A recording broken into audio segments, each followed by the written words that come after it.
राधे राधे सर्वांना. भाविका किचनमध्ये आपल्या सर्वांचं स्वागत आहे. आज आपण बनवणार आहोत ढोकळा. त्यासाठी लागणारे साहित्य बघूया आपण. बघू शकता अशा प्रकारे आपला ढोकळा किती चांगल्या प्रकारे झालेला आहे. त्यासाठी मी 3 चमचे साखर घेतलेली आहे, अर्धा चमचा सायट्रिक ॲसिड, यालाच लिंबू सत्व असेही म्हणतात, पुन्हा थोडंसं चवीपुरतं नमक घेतलेलं आहे आणि आपण इथे 1 चमचा तेल घेतलेला आहे. मी ते मिक्सरच्या भांड्यामध्ये ॲड करते आहे. तुम्ही नंतर पिठामध्ये जरी मिक्स केलं तरी चालतं. आणि थोडंसं पाणी घालून मी मिक्सरला फिरवून घेत आहे, कारण की आपले हे सायट्रिक ॲसिड वगैरे सगळे एकत्र होऊन जातात. आता एका दुसऱ्या घेऊन त्यामध्ये मी काढलेलं आहे आणि आपलं थोडंसं भांड्याला जे काही राहिलं होतं मिक्सरच्या त्यामध्ये मी थोडंसं पाणी घालून ते पण मिक्स करून घेतलेलं आहे.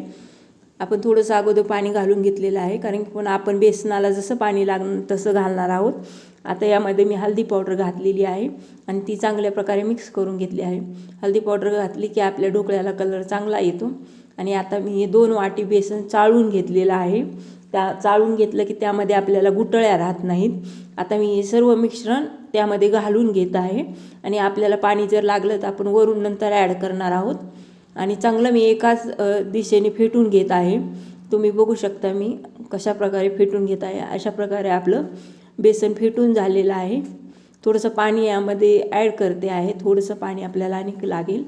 जास्त पातळ पण करायचं नाही आहे. जास्त पातळ केलं की आपला ढोकळा फुलला जात नाही आहे.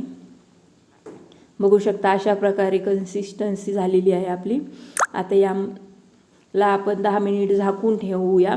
तोपर्यंत मी एका साईडला भांडं गरम करायला ठेवलेलं आहे. इडली पात्र आहे, त्यामध्ये पाणी घालून 10 मिनिटासाठी ठेवलेलं आहे बारीक गॅसवर. आणि जे आपल्याला डबा घ्यायचा आहे किंवा केकचा टीन असेल ते जे तुम्हाला ढोकळा करायचा कुठलाही टीन तुम्ही घेऊ शकतात. आपण जे बेसन मिक्स करून ठेवलं होतं त्याला 10 मिनिट आता झालेले आहेत. बघू शकता अशा प्रकारे मी 10 मिनिट झाल्यानंतर त्यामध्ये 1 चमचा सोडा, बेकिंग सोडा घातलेला आहे आणि अर्धा चमचा खायचा सोडा घातलेला आहे. तर यामध्ये मी अर्धी म्हणजे 2 चमचे छोटंसं लिंबूचं पाणी घेतलेलं आहे. लिंबू पिळून घेऊन त्यामध्ये ते घातलेलं आहे.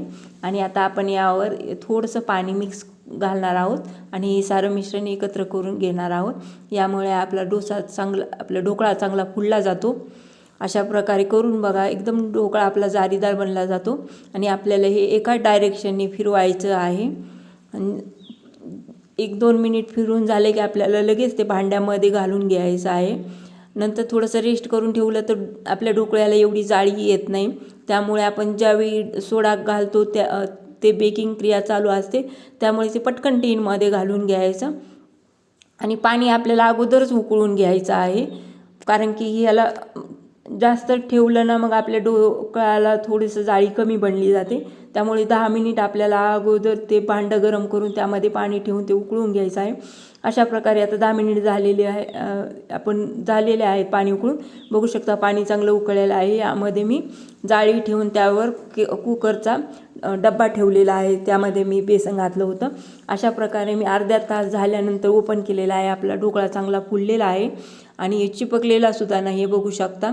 अशा प्रकारे मी एका साईडने चमच्याने पूर्णपणे त्याला हे करून घेतलेलं आहे. मी गरमच काढलेला आहे. तुम्ही रेस्ट करायला ठेवा 5-10 मिनिट त्याला.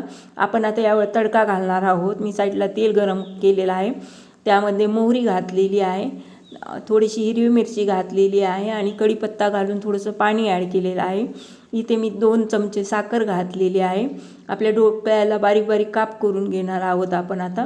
आणि तुम्हाला जर काप करून नसलं हे घालायचं, तुम्ही मिश्रण वरून डायरेक्ट घातलं तरी चालतं, आपण जे तडका केला आहे ते.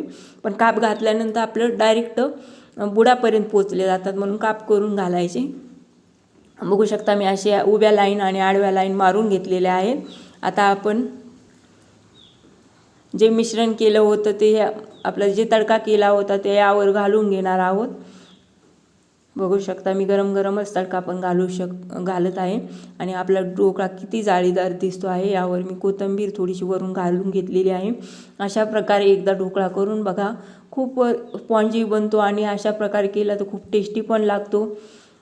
अशाच माझ्या वेगवेगळ्या रेसिपी आवडत असतील तर लाईक करा, शेअर करा, सबस्क्राईब करा. धन्यवाद.